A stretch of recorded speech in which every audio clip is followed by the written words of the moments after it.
закон за здравствена заштита, односно мерките кои ќе ги предлага владата, на кои се граѓанска процедура, без вашите гласови, тешко дека тоа тема може да се реализира.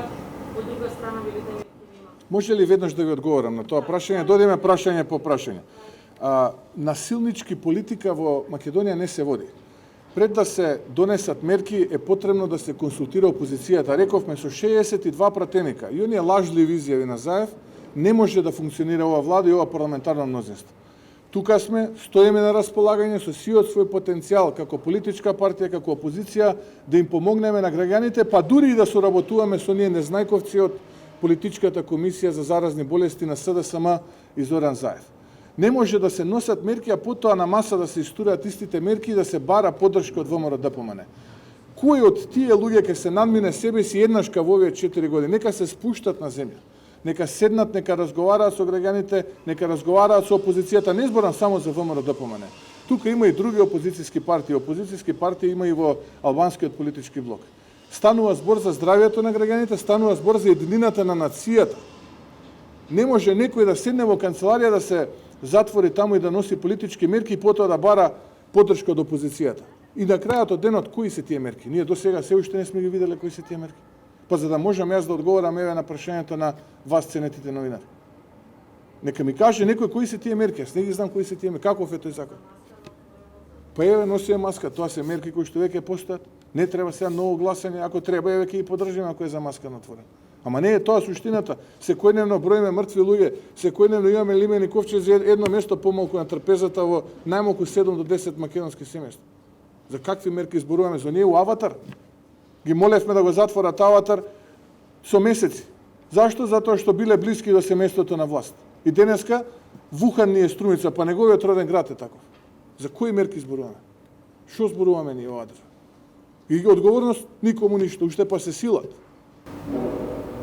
Ова нас кој првото прашање што ќе има локални избори. Само па имаме други програм со околната, тие постои ВМРО-ДПМН ќе учествува на фер и демократски изборен процес. Доколку процесот е фер и демократски, а ако ме поставите прашање што подразбираме под фер и демократски изборен процес, се разбира да нема злоупотреба на пакети, да нема притисоци, да нема уцени, закани, кои што се својствени за овие политичари и оваа политичка мафија на власт, тогаш ВМРО-ДПМН ќе учествува и ќе го декласира кандидатот на СДСМ кој да биде во штип со својот кандидат. Но доколку почувствуваме дека процесот во милиметар, во јота, што би рекле ние инженерите, нема да биде фер и демократски, ВМРО-ДПМН нема намера да легитимира уште еден таков процес. Доколку оваа политичка мафија мисли дека ќе спроведе процес каде што додека се спроведуваат полициски часови рестрикции, они ќе одат од куќа во куќа со пакети и да подкупуваат гласови, ние таков процес нема да легитимираме овој пат. И нити па во иднина ќе легитимираме. Ја повикувам меѓународната заедница да се вклучи директно, уште од сега во мониторингот на процесот во Штип. Уште од сега ја повикуваме меѓународната заедница да се вклучи. Затоа што во спротивно нема оправдување во иднина за било какви недоследности како што се случува за време на парламентарните избори пред некои месеци.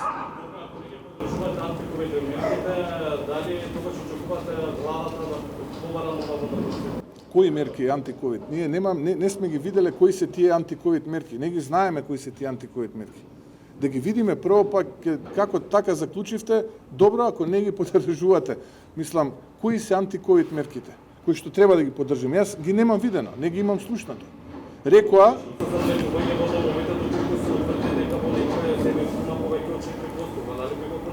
изјавата на министерот е следна.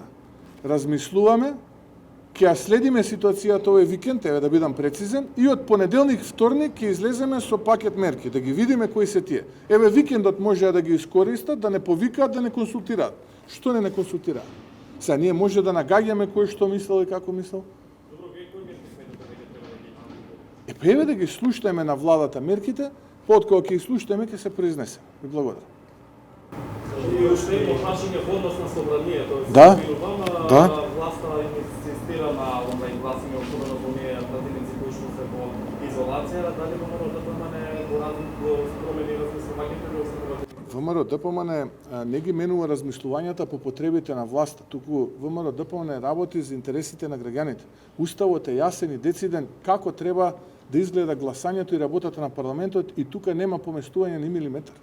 Ако некој мисли дека со вакво владино мнозинство какво што го имаат сега, ќе врши терор врз опозицијата, врз граѓаните и ќе се изживува плячка и буквално ја руинира Македонија, тогаш тоа ние нема да му го дозволиме на начин на кој што тие планираат преку електронски сесии. Второ, не е човечки. Не е хумано, не е човечки луѓето од постела да ги терате да туркаат ваша политичка агенда, закони за марихуана, зашто вие вашиот бизнис и богатство семејно го темелите на тоа. Прво, не е човечки. Тој што тоа го турка не е човечки. Има начин, нека си дадат оставка тие што се во моментот, нека дојде следниот пратеник, имаат мнозинство.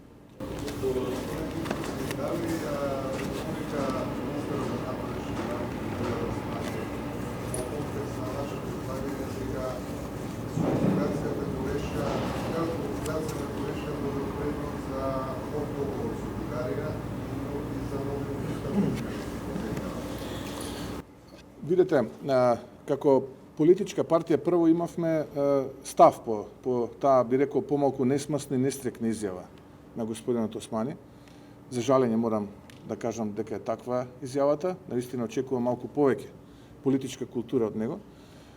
Ставот беше следен, а тоа е дека вака сериозни прашања не се решаваат по телефон. Вака сериозни прашања се решаваат на лидерска средба на маса. Еве, ја користам оваа прилика да ги повикам лидерите на релевантните политички партии.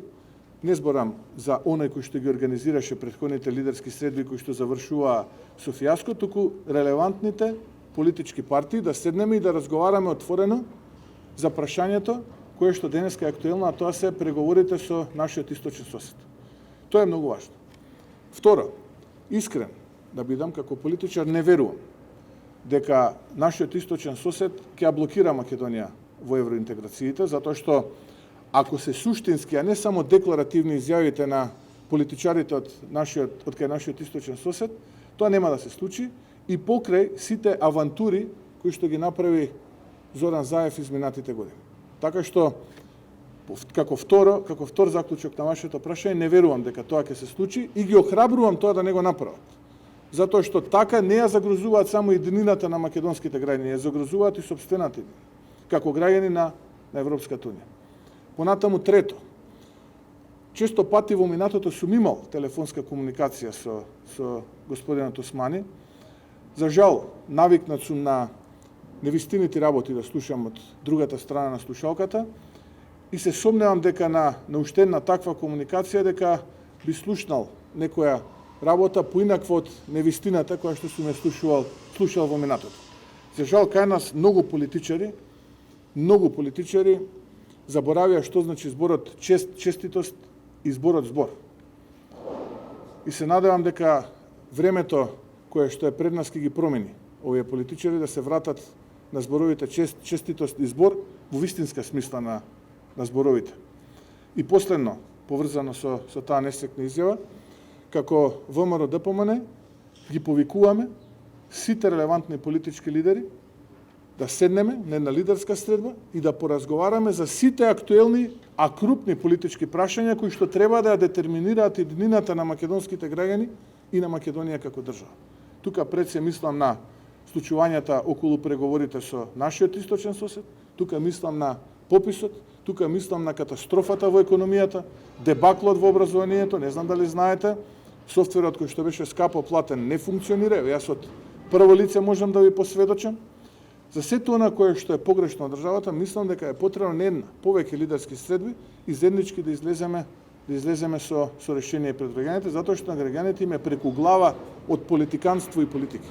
Граѓаните сакаат да видат став, стратегија и визија како ние ќе излеземе од ова. Не можеме ние да зборуваме дека блескаме, а суштината е сосема поинаква. Напротив, треба да седнеме и да покажеме сите зрелост. Нивото на телефонски комуникација е незрел потек. Се знае како се решава тој прашање.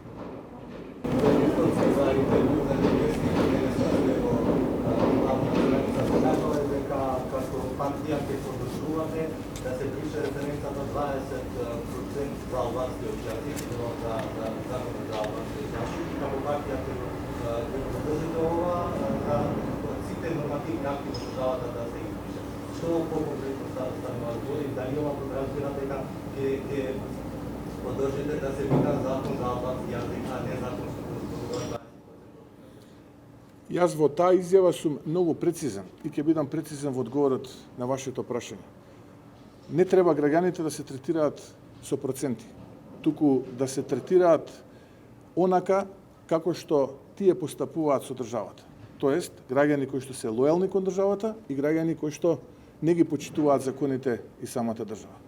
Граѓани кои што ќе напредуваат според квалитетот, а не граѓани кои што ќе бидат процент. Граѓани кои што поседуваат квалитет, а не граѓани кои што ќе бидат подценети затоа што се дел од процентот. И затоа ја ги охрабрувам сите граѓани, без разлика дали се македонци, албанци, срби, власи, турци, бошњаци, роми, египтјани, да ми простат сите останати. Да престанеме да се гледаме помеѓу себе со проценти. Да престанеме да се враќаме назад кон минатото. Да гледаме кон иднината. Да напредуваме според нашиот квалитет, според нашите компетенции и да понудиме решенија за проблемите во државата. Тоа е она кое што јас го зборувам во моето интервју. И тоа е она кое што го кажувам од првиот ден, откако се занимавам со политика. Кај мене, дипломка беше, студентка, која што е албанка, не затоа што беше процент, туку затоа што имаше 10-0 просек на студиите на машинскиот факултет. И јас сум горд што сум бил нејзин ментор, за жал сум тажен што таа не е сега во државата, туку предава на еден универзитет во Швајцарија и посакувам се најдобро на Албуена. Затоа, секогаш кога разговарате со мене, никогаш нема да добиете одговор во проценти, туку ќе добиеме одговор дали јас и вие имаме аргументи и дали мојот и вашиот квалитет нудат решенија на проблемите во државата. Благодарам.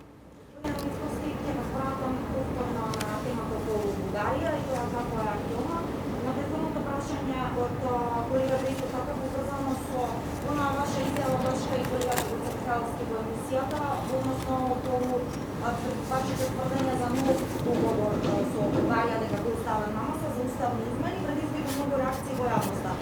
Експресно беше демонтирано од Османи и од премиерот Азар. Имате ли сега во моментот можеби некои конкретни информации плюс што би можеле согласно вашите тврдења на нивото? Јас тоа што го кажав, стојам позади тоа. Тоа што го зборувавме како политичка партија, а е поврзано со меморандумот од кај нашиот источен сосед, кој што беше дел од последниот извештај, а најпрвим беше негирано од страна на владата, се испостави дека е точно, и на тогашниот министер за надворешни работи, така стојам и на овој став. Стојам на овој став дека е разговарано за нов договор помеѓу нашиот источен сосед и Македонија, кој што ќе биде сличен на преспанскиот, кој што ќе опфаќа уставни измени. И чудно зошто тоа никој од бугарска страна не го демонтираше. Еве ве охрабрувам вас како медиум да го поставите тоа прашање на политичарите кај нашиот источен сосед, дали ова вистина. Чудно е зошто никој од нивна страна не го демонтираше сето тоа. А зошто дојдовме до таа состојба? Тоа е веќе друго прашање. Кои се политичарите кои што не доведоа да ние денеска стравуваме за нашата европерспектива како држава? Тоа е веќе прашање кое што заслужува лидерска средба, отворен разговор и после тој разговор да излеземе или ќе понудиме решение, или конечно ќе кажеме дека ние не можеме да се разбереме помеѓу себе и тогаш ќе треба да бараме друг пат. Само уште едно прашање, ваш став односно исходот од македонско-бугарската комисија чија за пеглање на историските разлики, како изгледа се она што беше соопштено кај на председатели македонска и бугарска страна, се споменуваат има сега денески некои шпекулации во јавноста за заедничко чествување на историјата. Вчера во однос и политички изјави во текот на комисијата стигна и Бугарија, председателот Радев спомена црвени линии, дека нема преговарање со што рече јазикот и идентитетот. Од изјавата на професорите кои што се дел од таа заедничка комисија која што треба да преговара, разбрав дека нема договор по суштинските прашања. Ја слушнав идејата за заедничка историја и јас често пати во минатото сум одговарал на таа тема што подразбираме под заедничка историја. Ако подразбираме под заедничка историја каде што два различни народа, два посебни народа имале во минатото заеднички моменти, а тоа се македонскиот народ борејќи се за своја независна македонска држава и бугарскиот народ борејќи се за својата бугарска држава, тогаш да, можеме да се сложиме со тоа дека имаме во определен период заедничка историја, но откако Бугарија ќе признае посебност на македонскиот народ, кој што во тој историски временски интервал е посебен од бугарскиот народ и се борел за своја посебна независна македонска држава. Све останато е споделена историја или испреплетени историски факти.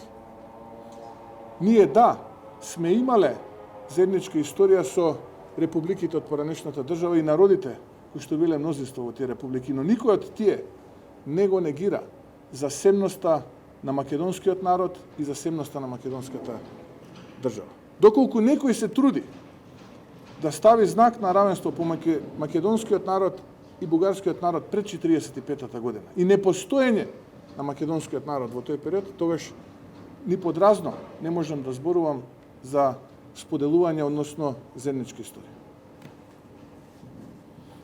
Ви благодарам.